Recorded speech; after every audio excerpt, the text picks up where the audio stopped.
Hello everyone, this is Garrett Hello? and this is Hello. Stalked. Wake up, follow me. The stalker's here. It will kill us. We need to find and use the switch to reach the elevator and get out of here. Don't forget, never look at the stalker. And this is the first game in the Stalker series. I played the second one because I like doing things differently and this walking animation is pretty good. So, apparently we cannot look at the Stalker. In this game we do actually have a run button. He just went in the wall and glitched him to death, I guess. This shotgun seems to be destroyed. And yeah, I guess I have to reach the elevator. This chain's pretty good. Seems pretty effective. I think we should have more chains like this. But yeah, this game seems to be a little bit different from the next game in the series, which is Stalked at Home. In that it seems to be a little bit more glitchy. And apparently I have to find and use the switch. And I also have a run button. And I actually had difficulty settings before starting the game. There's a little launcher. And it's kind of hard not to look at the stalker if he just keeps running in front of my face, but what are you going to do? But yeah, there were 3 difficulty settings. There were noob, pro, and nerd. And I chose nerd because I don't know what the difference is, but it was the one at the bottom, so I'm guessing it's the hardest one. And noob was the one at the top, so I'm guessing that's the easiest one. God, he does run around a lot here in this game, though. But it's no longer playing scary screaming noises. Well, you know, I can lie about things. Sometimes it's playing scary screaming noises. It's just a bit rude when it does. But yeah, the man who sounded suspiciously like my father in the second game immediately died to the stalker, and I'm just gonna have to find my way through, I guess.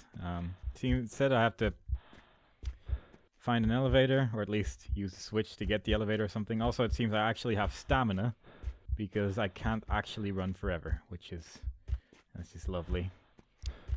But, yeah, so far there's a lot of walking, a lot of walls, box falling from the sky.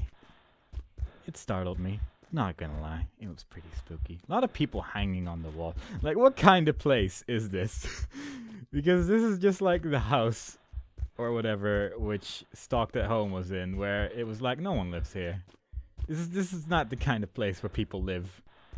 And if I just tap shift, it does actually go quite fast. So I guess I'll just use that instead of waiting for it. God, can you just please stop doing that? It is kind of annoying how much, like, everything's blinking though, because it's kind of awkward to see anything. And I guess some experiments happened here. Unspeakable things happened here. And I'm just following the right wall right now. Oh, is this a switch?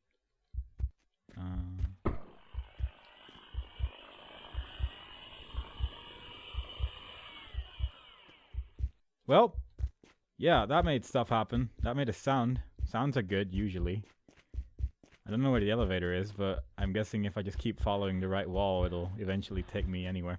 I'm kind of curious what the difference in difficulty is. I wonder if it just has more jump scares or something, because I'm not sure if I can actually die. Not gonna lie, it's a bit ambiguous. It's probably gonna just jump in front of me any second now, because it's been a while.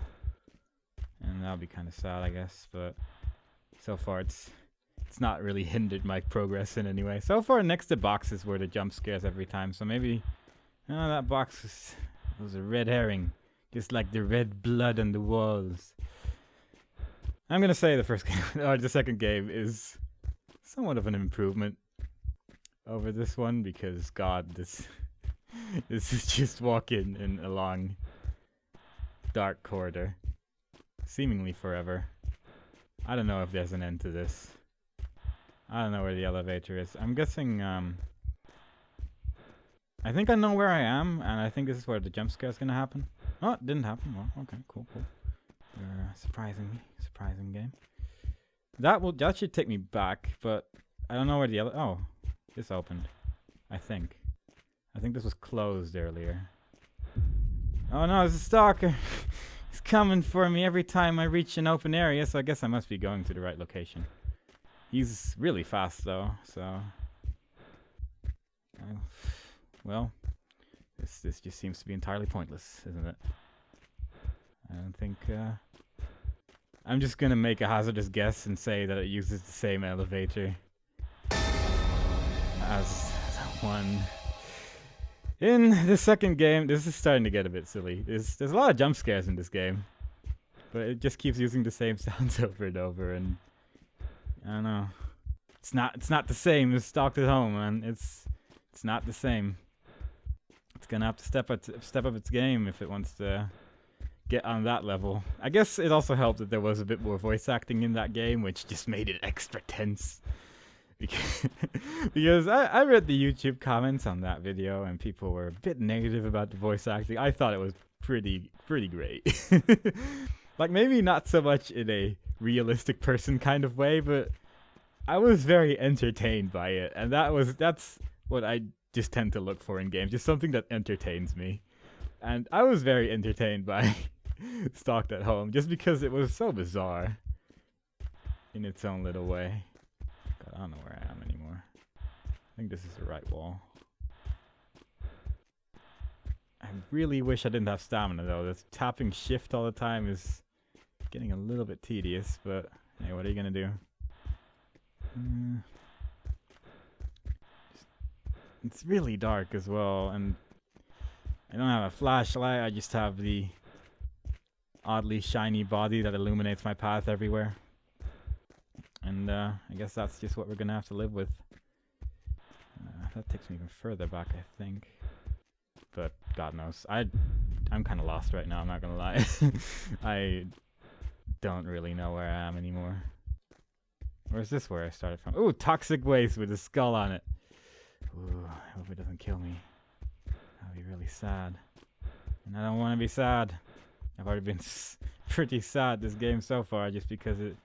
Oh, hey. There we go. Aw, yeah. I pulled the switch and made it to the elevator. Nothing can stop me now.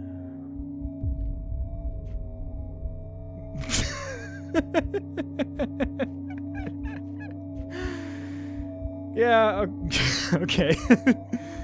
That's just a stalker who runs like into the wall or something, and that's just how he rolls.